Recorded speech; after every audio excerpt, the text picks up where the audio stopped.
How would you like to achieve your first million? And today we have Bert, which is the CEO of LeadBrain.ai. So Bert, tell us, and is a tech founder already with two exits. So someone who knows really deep what he's talking about. So Bert, tell us, what are the 5 steps that tech entrepreneurs should be doing out there to achieve the first million? Welcome to Unstoppable Podcast with Harry Sardinas, inspiring conversations with influential millionaires, investors, thought leaders, entrepreneurs who are making a massive difference with their innovative products and services, and sharing the challenges and wisdom of how they sold their first million. Okay, so I'm going to give you, Harry, I'm going to give you that not the 30,000 foot view or the 40, but the 50,000 foot view. So you can take these 5 things that I'm going to talk about here and implement them in any context in your life, and you will succeed. And I say that with some authority, because not only am I a tech guy, but I've done some incredibly difficult things: sail around the world nonstop, paddle across the continent by yourself, sailed into the Arctic Ocean and back. So I've never varied from these 5 principles. So let's start with number 1.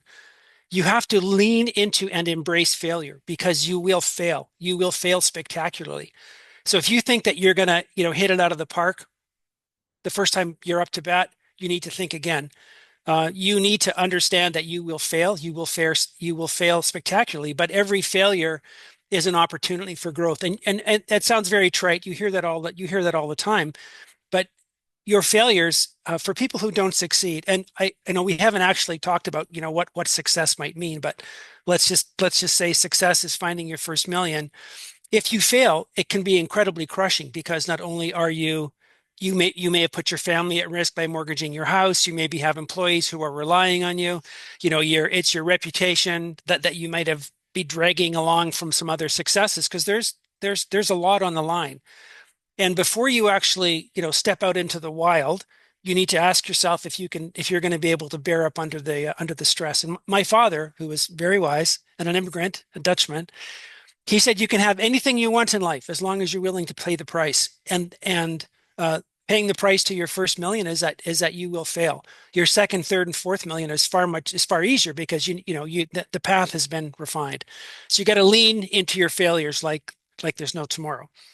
Number 2, you have to know your own origin story. People simply do not value their own origin stories enough. People don't buy from you, because you're necessarily the best at what you do, that you have the bluest widget, or whatever the case might be. People buy with you, or buy from you, or buy from your company, because they know something about you, and that something about you has to be your story. And in a corporate sense, your story then translates into the culture that you are trying to firstly foster inside your own company. It's when I want to hire really good people, I have to tell them my story. I can't say, well, forget it, everything you might know about me. This is what we're doing now. That just doesn't work. So you have to, and social media is nothing more than a way for people to tell their stories in very granular way. Twitter is like it's like 160 characters or whatever the case might be, but they're able to tell that story to almost an infinite audience, an audience that was unheard of, even 5 years ago. So once you understand that you are going to fail wildly, then you have to step back and have a look at your own story. And we tend to discount them because it's our own life. And I have never met anybody whose story isn't absolutely and incredibly motivating and inspirational. And all you have to do is ask. And for most people, again, it's just like, oh, well, I've done this, I've lived this big deal. But that isn't the case. And what's the beautiful part about knowing your own story and articulating that is that you will get feedback from those people who you are engaging with. You'll get feedback in the form of a perspective that you never in your wildest dreams would have ever thought of or imagined. People will resonate with your story, therefore your culture, therefore your mission statement, in a way that you could not have imagined, which then gives you some additional perspective into the people that you were trying to engage with. So it's a win-win. Thirdly, you have to know your customer story. You have to be very, very, very clear on who you're actually trying to serve. And I say serve in the deepest, most profound way that you can imagine. So if you're in business to serve yourself, then I've got bad news for you. You're it's going to be a very difficult road to hoe. It's going to be a very, very long and arduous journey to $1 million.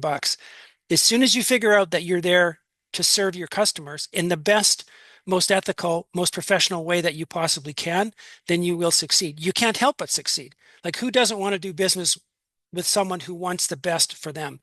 And you can't know what the best for them is unless you know their story. So spend as much time as you possibly can, before you start out, as you're building, as you're scaling, into understanding who your customer actually is and what their origin stories are, how they came to land at your doorstep. And that's an ongoing process. And of course, it's a very fluid environment because that's going to be shifting all the time.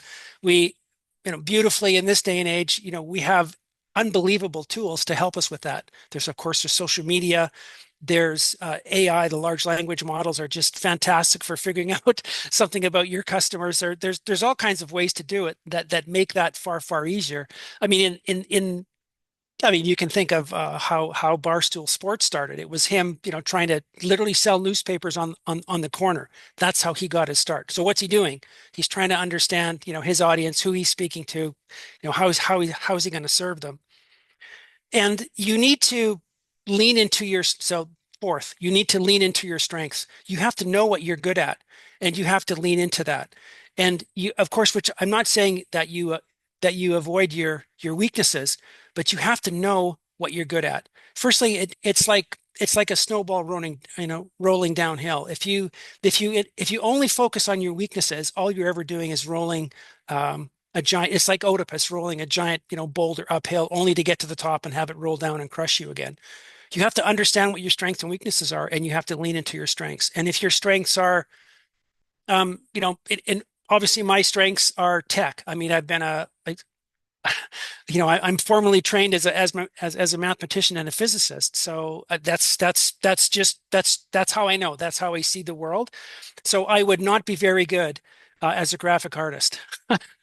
So, I mean, shudder to think. I mean, if you looked at my house, you'd go, okay, well, it looks like the inside of a computer, basically. It's not exactly. So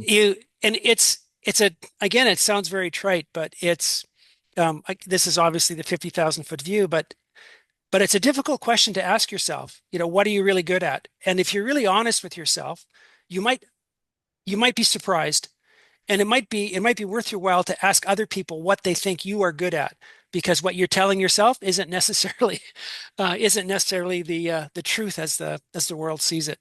And lastly, in number 5, you have to focus, which is my way of saying you've got to niche down. Whenever I hear someone say, "Oh, everybody wants one of these things," the first thing I think of is I don't. And therefore, your whole argument about everybody now just is gone. So if your marketing plan is everybody needs one of these things, you need to take a very giant step back and have a look at who exactly needs what you want. And it's seductive to think that you've got something that everybody wants, but I absolutely guarantee you that's just not the case. And the tighter and tighter and tighter that you're able to focus, especially when you start out on your target market, the more successful you'll be. So think of it as piling on small wins, small wins, small wins. Eventually, you might get to be Apple, where everybody has an iPhone, but they certainly didn't start that way. I mean, I was around when Steve Jobs was Wow. was just first kicking the computer around. Like, the mouse was a great big thing. Oh my God, Wow. who's going to use one of these things? So he started out, and it was interesting because, as an example of starting out small, the Steve and his partner simply put a classified ad into a little scrubby little newspaper that was going out to programmer geeks. And they weren't programmer geeks like me, because I was doing mathematical modeling. These guys were trying to create cartoons on a screen. And he said, this is who we're talking to. And if you think about that, his vision in that regard hasn't really changed. Of course, it's gotten grander and grander and grander, but that's where he started out. And had he started out, and look where Bill Gates started out as an example. All we're going to do is we're going to put computers on the desks of accountants, right? straight up, boring number type guys. Yeah. So there's my 5. Yeah. So Bert, thank you so much for your 5. This is a lot of value, and you you just want to just share with us. Mm, However, I think that this is what 1 out of 5, 1 out of 6 entrepreneurs that come to this podcast on a stop of 5 step how to make the first million, they are tech entrepreneurs, right? So hmm sometimes our audience might think that, oh, to become a tech multimillionaire is really easy, and probably I think the biggest damage that these have done to the industry is that, well, let's face it, the most wealthiest people, Amazon, Google, um, you name it, they are Tesla, what they are all tech companies, right? So clearly, you can become really, really wealthy. However, but this has brought to the space that the tech founders, the tech entrepreneurs, um, they are not coming with all the set of toolbox to developing tech business, and unfortunately, there is a really high rate of tech companies failing. hmm In my opinion, Yeah. 98% of them, they are gone, and with that is gone the idea, the illusion, and sometimes a lot of money from friend families, you hmm name it. Yeah. So especially because some of them have your same background, right? I'm very hmm happy. I never saw a programmer being so passionate about leads and sales and marketing. hmm hmm Because usually, yeah, I would say 50% of of the tech entrepreneurs, they are actually programmers, and hmm they great software developers. Yeah.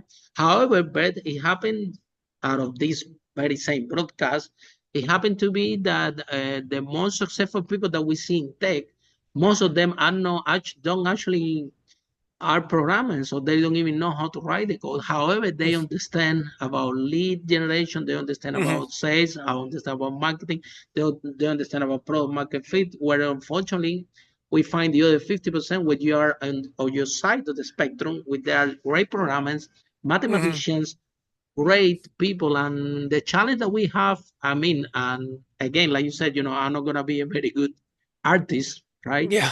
Um, the program and software developers, they become, and this is general behavior, a lot of product centric, right? So they have this hmm idea that they're gonna create that product that's gonna solve the world, that's gonna make the world a better place.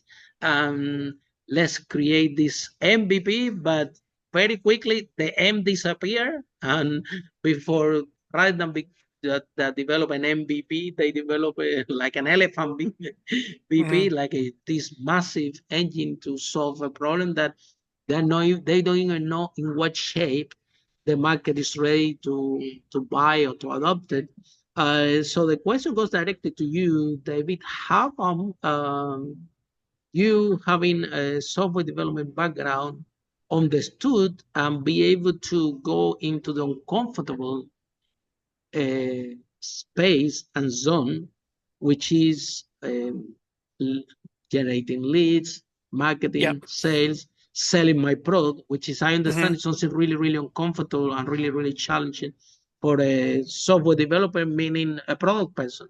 So how you hmm manage to remove one hat and to wear another one, which is completely challenging for you, and hmm how you mitigate this in your early days?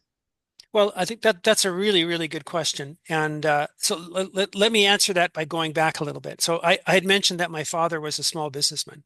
He was a land surveyor.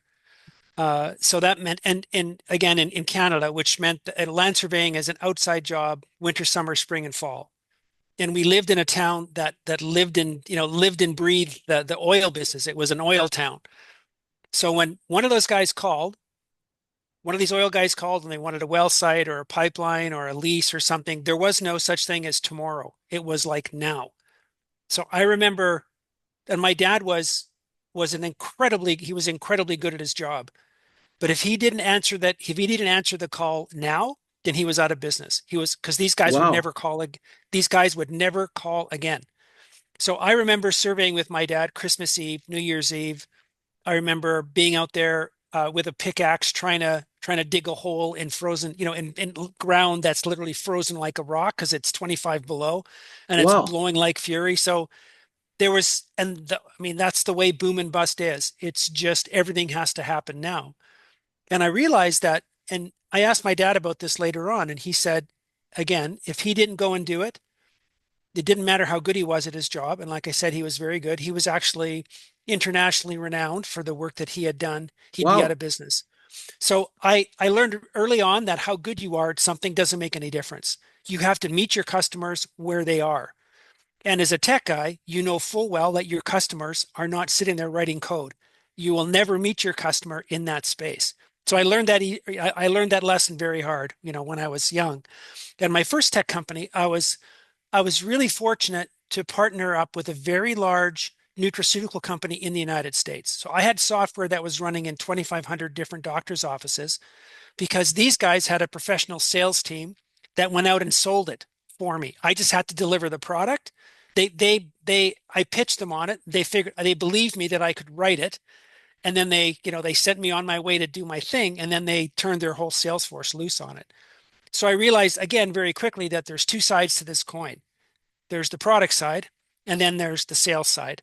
And no matter how good I would have been able to do at the piece of software that I wrote, and I know I could do a good job at that, it never would have gotten off the ground had I not engaged with this company, which was, I mean, they were a fantastic company, but it was completely opposite to the way that to my worldview. So again, it was literally someone Opposite how taking you think, opposite about everything. everything.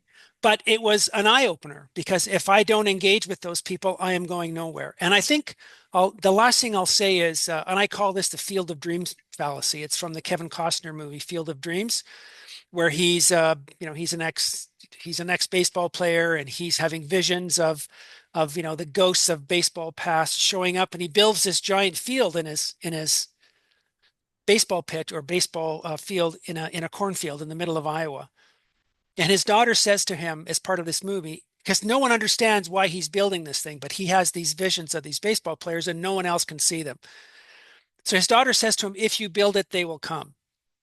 So that works for the movies, but it does not work in real life.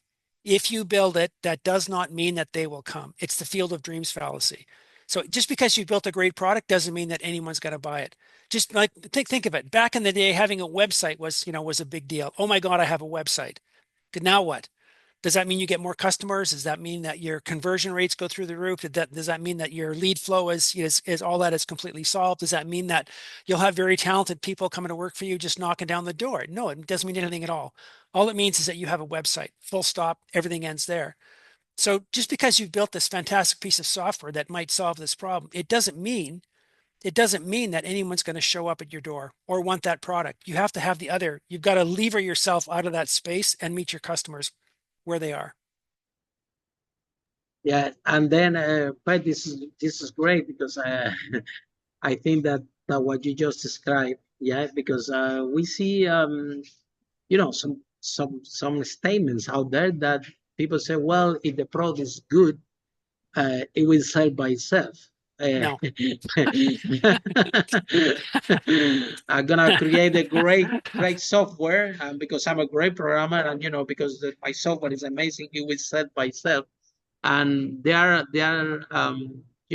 is not how really the industry No. works. This is way far ahead.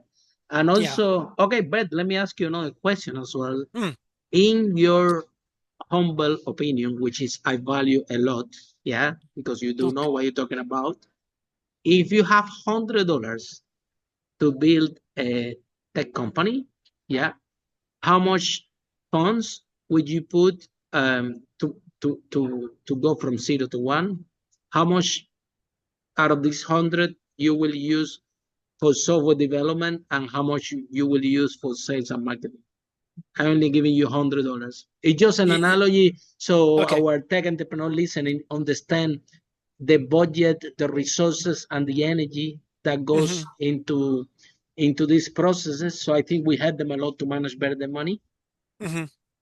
Yeah. I think if I had to do it with $100 as a representative amount, I'd spend $80 on that figuring out who I'm actually building something for. I'd spend $80 right out of the box trying to understand exactly where my customer is. I'm trying to understand exactly where I can meet them.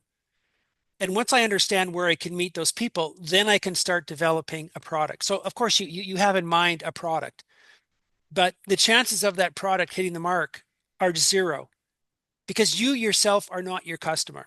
You're just some guy with an idea.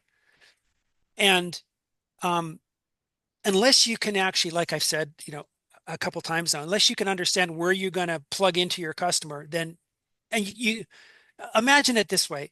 Imagine you're standing on the a railroad track and the train is coming at you. And if you stay on the track, you're going to get run over. So what you want to have is that customer train run you completely over. But the railroad tracks are only what maybe 3 feet wide. So I can take one big step left or right, and that train's going to go whizzing by me, and all I'll get is a big blast of hot air and nothing. It'll whiz by me and I'll be unscathed. So it's very easy to miss the mark. So that's why I'd spend $80 out of the 100, making sure that I'm standing square in the middle of the railroad track. So when the customer train comes, it runs me flat, it runs me right over. And once you answer that question, then you go, Love the because you're good, analogy, right? because yeah, because then if you're a really good programmer, once you know exactly what the customer wants, you can bank something out right away and then get it into the marketplace and then have your customers tell you if this is good or bad. And this is where you're going to fail wildly because you're going to think, okay, this is going to work. This is great. I know exactly where these customers are. I know how to talk to them. And then it's going to be wild. It's going to be wrong. But remember, you're only a couple feet left or right of the railroad track. So you Absolutely. may be so you may be wrong, and the train is whizzing by you at 100 miles an hour, and you're literally feeling like the world is passing you by at 100 miles an hour. But all you have to do is make that shift a little bit left or right. And if you're completely and utterly wedded to your original concept, then it's going to be very, very, very very, very difficult to make that lateral step left or right to get back on the train tracks. So I'd spend $80 on, figuring out, where, I agree with you 100%. Yeah. yeah. Uh, And then it would be 10, basically 10 on development, because that's one of your core strengths. You can do that really quickly. And then I spent the you're a last developer 10. anyway. Yeah. Yeah, because you can do this, right? This is what you're really good at. So you don't have to spend a lot of money doing the things that you're really good at, clearly. And then the last 10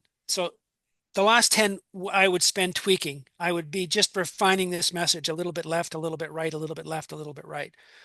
And the product doesn't, the product doesn't have to, or if it's a piece of software, it doesn't have to change dramatically in order for it to actually hit. And When it sells, more money will when it come and you can sells, improve it, right? yes, of course, this is an iterative process, right? It's an iterative process. There isn't anyone. Well, there's 1,000 adages, things like, the journey of 1,000 miles, begins with a single step, and all those kinds of things. So everything about life is iterative. There is nothing. LeBron James didn't wake up in the NBA, right? Wayne Gretzky didn't wake up in the National Hockey League. So the list, Patrick Mahomes didn't wake up, on an NFL football field. Steve Jobs didn't wake up as the CEO of Apple. No, they got there iteratively, like step by step by step, failing miserably along the way. So, and of course, they never took those. They may have taken those failures to heart to learn from them, but they never stopped them. It didn't grind them down. And then, but the more also you see, it's very interesting because we have in this very same podcast somehow the tech entrepreneurs are coming from different countries, Mhm. different cultures, different continents. It's impossible that you guys met each other and everybody talks in the same consistent language, Mm. how to get a tech company to success. And then you have the young founder CEOs, yes, of tech entrepreneurs. They say, look, I got Bert here. This guy, you can listen to it. Yeah. It can make a huge difference. And he's going to say, oh, this is an old guy. My Yeah, business is yeah, different. Tech now have nothing to do. This is the old school. And after they are suffering because yeah. when you ask them how you're going to grow your business, how you're taking your business to market, how they are telling you, well, we're developing this, that's gonna change the world. Actually, it's gonna be so good that now we're raising funds to put more into development because this AI had to blah blah blah, and Mm, then they are not telling you how they gonna want to take this to market. They don't understand how much it costs to acquire a client. They don't understand how to build and grow a community that can mhm, actually consume and grow the uh, consume the product or give you feedback. And the conversation is completely different. How successful tech multimillionaires entrepreneurs talk about everybody about following one way or another. This question about $100 that I asked you, I asked so many tech entrepreneurs in this very same podcast. Everybody coming in with the same answers straight away. No one has said something different. yeah, And so always around those lines. But then the conversation out there is completely different between the of young course. generations. Everybody wants the millions. Everybody wants Mhm, the shortcut. Everybody yeah, wants um, to fool the investors. Look, this is my product, blah blah yeah, blah. And then the investors sometimes, they at the early days, I don't think that doesn't happen anymore. They're already more conscious now because they go mhm, burn so many times since the dot com. So now mhm, they are more savvy, and the venture capitalists they are more pay more attention what actually is happening. And then you see a sense of frustration. You spend with tech founders say, well, I look how they coming to me. I invest in tech. I help tech entrepreneurs to grow the business, and they coming, Harry. I need funding. I need the money, but these people that never happen. First, they want traction, then they want an MVP, then they want this, then they want that. They always want something after give you the money, and we are like, well, uh, why you don't try to find the money yourself in the first place? yeah, yeah, Why you exactly. don't sell the product? Yeah, Right, than try to because the investors won't give will give you the money mhm, only if you are able to sell the product yourself, to find yeah, the leads yourself. To He's not gonna do it for you. mhm, But then and this I think this is a the high rate of failure mhm. that we find on the tech space. And so, what message do you have for these tech entrepreneurs that they are saying that my business is different? No. Oh, Bert, this is all school. Look at Yeah, him yeah, in an island alone in Canada. What yeah, these guys know. I'm 19 years old, graduate from Harvard with the MBA in software development. What this guy can do to my life? So what message do you have for this? The other thing that people tell me, yeah, at the yeah, yeah. beginning when I started in tech, yeah, they were telling me, Harry, you don't understand. That's what they were Of telling me. course. They were Yeah, telling me, yeah, you don't understand. Tech is different than other yeah, business. I'm yeah. like, the more that I know tech, the more I realize That's it. exactly the same that the Yeah, rest of the businesses. So yeah, what yeah. message do you have for these young entrepreneurs? Okay, so the very first thing I would say is there are no shortcuts. So we live in a world where we think that there are shortcuts around every corner. We live in we're incredibly privileged to live a life of unbelievable ease. So even going to the grocery store, even getting food, shelter, getting in a car, think how comfortable your car is. We live surrounded in this basically a sea of shortcuts, and it's utter BS, to be perfectly frank. Like I live in Canada, and in just about everywhere in Canada, and this is true in just about everywhere in the world, if you spend 24 hours outside, there's a very good chance you won't be alive tomorrow morning because it takes less than 24 hours to die of Wow, exposure. wow. So you can go 70 days without food, you can go anywhere from 3 to 5 days without water, but you can be dead in 12 hours, given the environment outside. And we are completely and utterly shielded from that risk. No one, who's the last person that died of exposure? Nobody, right? That's because we have this incredible life. 100%. So firstly, there are no shortcuts, and everyone thinks that there are shortcuts, especially because people, the younger generation, they have not exposed to all the trials and tribulations that life will throw at you. They think that, okay, there's an easy way. And this might be a bit of a long answer. I wrote some software for a group of chiropractors that wanted to manage continuing education credits, which is a very big deal. So I wrote this incredibly good piece of software that worked beautifully, and it was their job to sell it, and they couldn't do it. So at one of the board meetings, I simply said, "Okay, you guys, the software works. We've done all the beta testing. We have all kinds of case studies. People love it, but the issue is here that we're not getting the people's hands." So I asked them, "What kind of problem do you want? Do you want the $10 million problems or do you want the $10,000 problems? Because you will have problems. Money isn't going to make all the problems going to go away. They're just going to come at you in a different context. And if you want big money problems, they're going to come at you big, hard, and fast." And it turns out that these people simply didn't want the $10 million problems. So younger people looking for shortcuts think that, the problems that they have with, I don't know, maybe $100,000 business or $250,000 business, all those problems are going to, mysteriously go away. And then they will have no problems once they're at 1 million or 2 million or 5 million. It's like, no, ain't going to work that way. And that's never changed. It's never changed at Absolutely. all. And Absolutely. if you're going to go to someone and ask for money, the first thing that they're going to, this isn't going to be their first rodeo. They're going to ask you, and if you show up there without a foundational approach to your business, to getting customers, to what you've done, they're going to see right through that, and you're going to get nowhere. And I know that people like to think that, well, people have heard there's nothing new under the sun. So everybody who's listening, if you haven't read Marcus Aurelius's Meditations, you should read that book. It's 2,000 years old. Marcus Aurelius was one of the five last great emperors of the Roman Empire. He was a real person, just like it was in the movie Gladiator. It was, Marcus Aurelius, the emperor.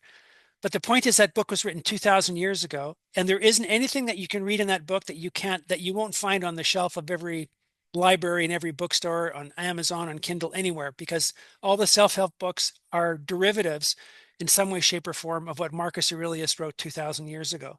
So if you think that you're doing something different, new, and outstanding, then maybe you should read that book and realize that there's nothing new under the sun. So and really, it's just taking a step back from your own ego. And that's hard to do because, and if you're going to be if you're going to be an entrepreneur, if you're going to stick your neck out a mile, then of course there's some ego associated with that. But if you can never remove yourself from the equation, firstly, you'll never scale, because the first thing you should be thinking about if you want to get a business above 1 million is how to replace yourself, which is removing you from the equation, which is literally taking a step away, getting yourself out of the way, getting your ego literally removed entirely from the business itself. And if you're going to go ask money from someone who's going to, from a venture capitalist, if you don't have a plan to get yourself out of the way, then they're going to see right through that. It's going to be a no for you. The answer is going to be no. So I would, well, here's the last analogy that I'll give you. If you want to climb Everest, you have to get to base camp, right? 100%. Well, base camp is a 3-week walk from basically from sea level to 17,000 feet. Most people can't make it. Wow. So if you want to climb Everest, you got to get to base camp. And here's another analogy. If you're going to build a skyscraper, right? The bigger it goes up this way, the deeper the hole you have to dig the other way, the bigger the foundation. Wow. So people think that they look at the skyscraper. Oh my God, I want to be at the top. I want to be at the penthouse. I want to make all the money. They forget the poor guy who was digging the hole in the ground, that was right down to bedrock.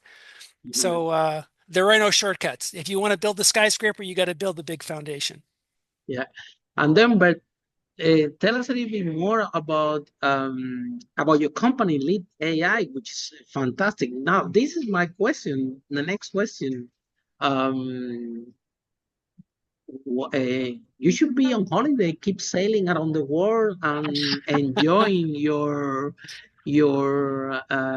success, yes, and being in the Caribbean and enjoying the sun. So now you're building a third company again, and no one better than you knows what it's gonna take. So what are you doing it? What you should be really passionate about. You should be in love with this, because I still don't get it. Yeah. I just can't. I will be in the beach. So I just can't help myself. Well, firstly, I can see. I can I see. I think there's tremendous value. Like I understand. I know what it's like to be at that end of the scale. Like we all are in some ways, that end of the scale where you're wondering if this next client is going to be your last. And that's crippling. And Oh I my God, yes. Tell me about and it. I When and you I think depend on that the client, when you yeah. depend, because there is a process, but when the business at the beginning, they just depend on the clients. You don't have a client, Mhm, you don't have a business. Eventually, still after you set the first million, your product market fit, entrepreneur doesn't know that, once you establish the process and the system, getting the client is not going to be a problem anymore. Your mhm, business, it won't depend on your client. It will depend on customer service. It will depend on training. It will depend on how the system runs. So yeah. getting that client is no actually is going to be the problem. However, at the early stage that we're talking about, the 0 to 1 is crucial Mhm, uh, to find a client, because without that client, you have nothing. yeah. You cannot keep going. Yeah, So I think tell us a little bit more. That's the main, and you've been there, I've been there, we all been there, yeah. and it's tough. It's Yeah. hard. It's a lot of Yeah. stress because you don't know how long you will be alive, and basically, it declines. Not that you don't have the client. If it doesn't arrive at the right time, when it arrives, you're gone already. Yeah. Yeah. especially Okay, tech, especially tech is very expensive sometimes, right? so so my dad, again, I'll tell you a story about my father. His he had, he had to go and hire some people and he didn't have the money to pay them Wow. because so the guy's paycheck was coming up and he had done a number of jobs, but small town Saskatchewan. His first job he got paid with a chicken. The lady he did, the lady he Wow. did, he surveyed the boundaries of her house because there was not a dispute, but whatever the case, it had to get done, legal survey. She didn't have the money. My dad said, "Okay, don't worry about it. Pay me when you can." And she came with a chicken. And my dad was able to turn that chicken around into enough money. So this was the mid Wow. 50s in 1950. He was able Wow. to turn that money around to get enough money to pay it to pay that employee. And he never looked back from that point. So I think and that stuck with me when that stuck with me because we live in an age where it's very using technology, and especially now with AI, you can very relatively easily, I'll say, get yourself into the conversation when your customer is asking, who do I buy from? We live in an age where we have 100%. unprecedented ease using technology to speak to our customers. And I'm just I can't stop because I think I can serve my community in that regard because And it's a big need, huge need oh for it. God, yeah, Uh, it's massive, and the results, it's an uneven playing field, which kind of bothers me. So I would like, tech guys, we see the world in black and white. Everything has got to be, zero and ones, and 1 plus 1 is always 2. But when the field when the field is stacked against you, 1 plus 1 is equal to 3, and and that just provide doesn't. solution for them, Yeah, especially they will buy from you. You're a software developer. You speak the yeah, language. I think the yeah, reason, part of the conversation is that one, that when other people with another expertise, marketing, sales, um, comes to a tech space, I always I hear that there is actually a rule, like let's cross one line. Software development goes to one thing, and sales marketing go to another one, and technically we should, uh, both teams have to collaborate, yeah, hmm but it's like, don't cross the line. So software yeah, development, please focus on your development, and sales and marketing, take the product out there, show it to the people, get the feedback, communicate that to the software development. But sometimes what happens in companies is that sometimes the tech people are telling the marketing and sales what to do. Then marketing and sales also go to yeah, the tech team to say, well, yeah, the client want X, Y, Z, X, Y, Z, and then yeah, the tech team is like, man, this is very expensive. This yeah, is uh, good good this is too expensive for it. Yeah. Well, So yeah. here's a good example of why I think that's not a good idea. So I had mentioned Mhm, that I have a background in math and physics. So I'm formally trained as a scientist. So what we used to, and I was an applied mathematician working in the physics department. mhm, So we would meet with all the other graduate students, and we had a whiteboard in the coffee room, and mhm, everyone used to write down the problems they couldn't solve on the mhm. whiteboard. So it wasn't the Uh-huh. math guys just talking to math guys, or physics guys just talking to physics guys, or the marine biology guys talking to, or Mhm. the chemists or whatever. Anyone who had a problem could write it on the board, and everyone 100%. looked at it, and then everyone would solve it because they would come at it in a perspective that that you might not realize. So of course the marketing team should be talking to the software guys, and the software guys should be talking to the marketing guys, because that's why you're building the tool, right? Absolutely. Agree Why would you build 100%. it? Why would you build a tool that's impossible to sell? Because I can knock those things out all day long, as I'm sure you can, right?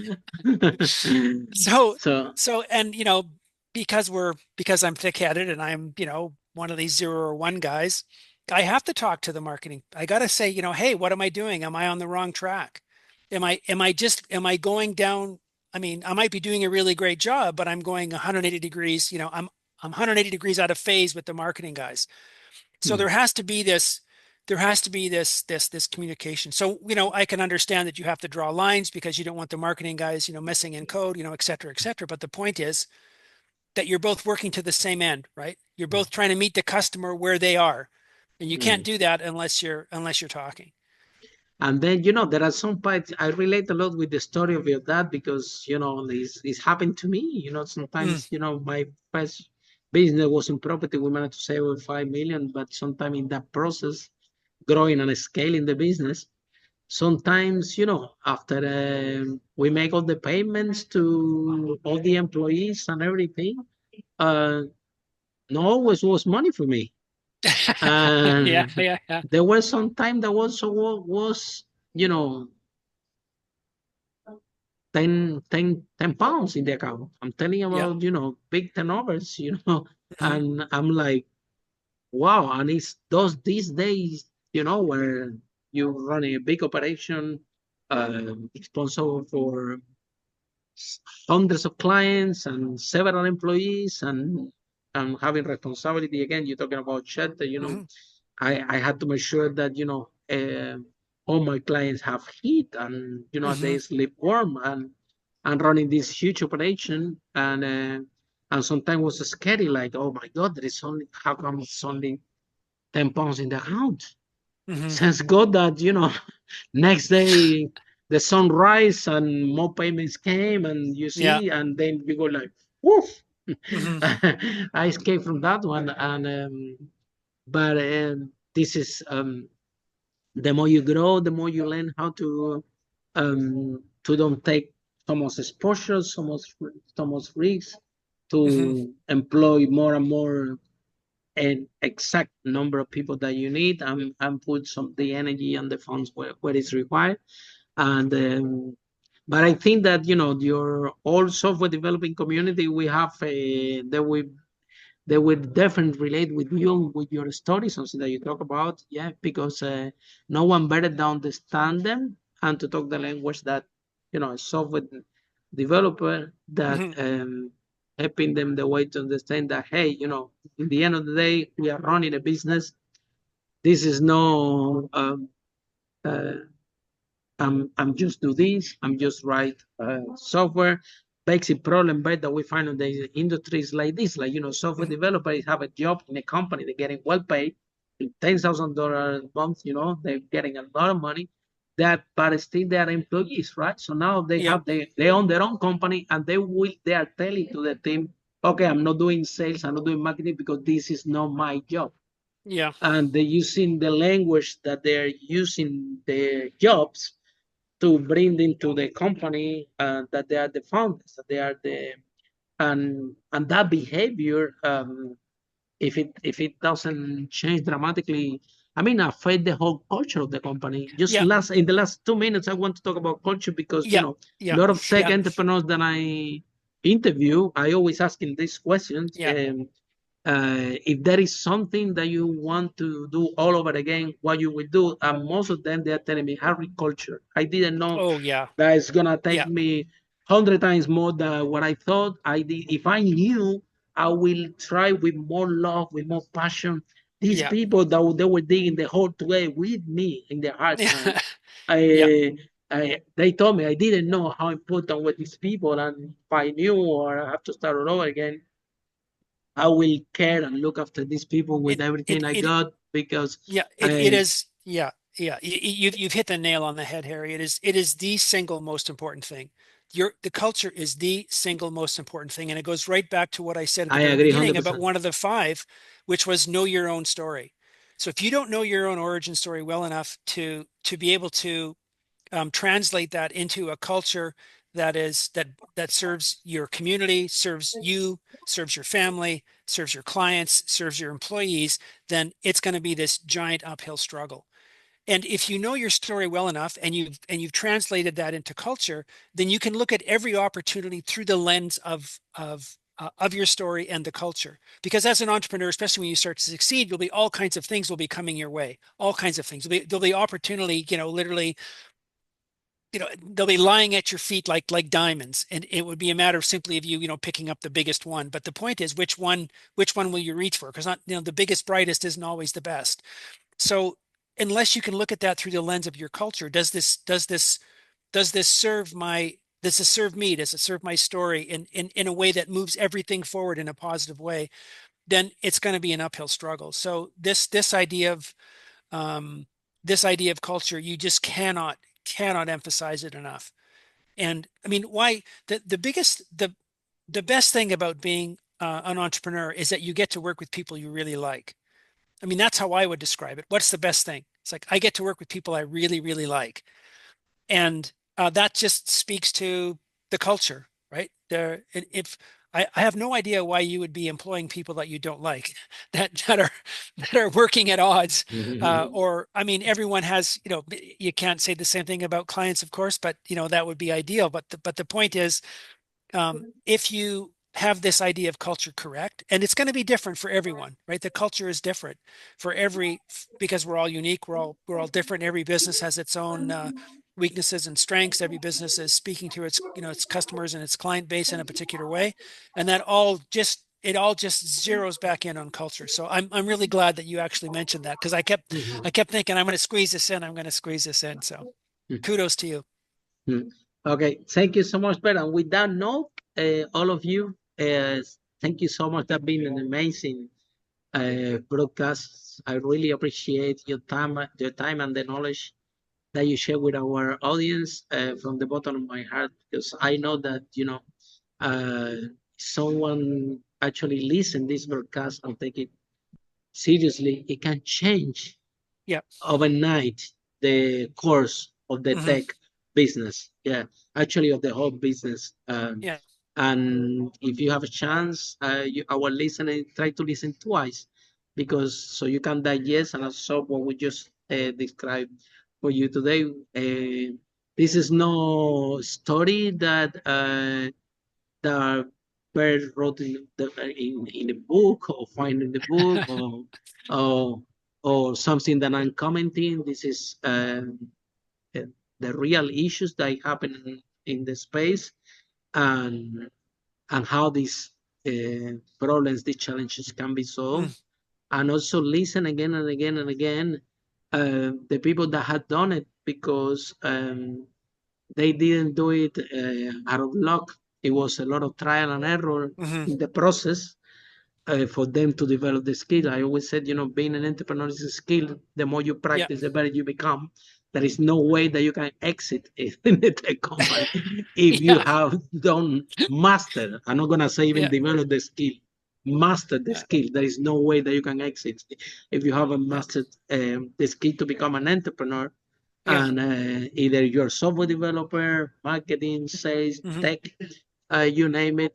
This process, there is no shortcut. It's a skill. The more you Yeah. practice, the better you become. It's like Yeah. driving a car or swimming, right? Yeah. Well, if you have a very good instructor helping you to drive the car, basically, you can drive the car faster and better, but still you are in the driver's seat. So Hmm. you have to do your part on Hmm. developing the skill. So I Yeah. think I love the analogy about the skyscraper and about the foundation. Yeah, that's really, Yeah. really powerful. Yeah. Really, really powerful. Thank you so Yeah. much for that. So, Bert, Okay. um, and for all of our audience, see you in our next episode of Unstoppable, how a brave entrepreneur like Bert break that wall and achieve the first million. Bye for now. Follow us for more interviews with the world's most influential, audacious entrepreneurs that overcame challenges and adversity, providing you with the blueprint of how they sold their first million so you can grow your business exponentially.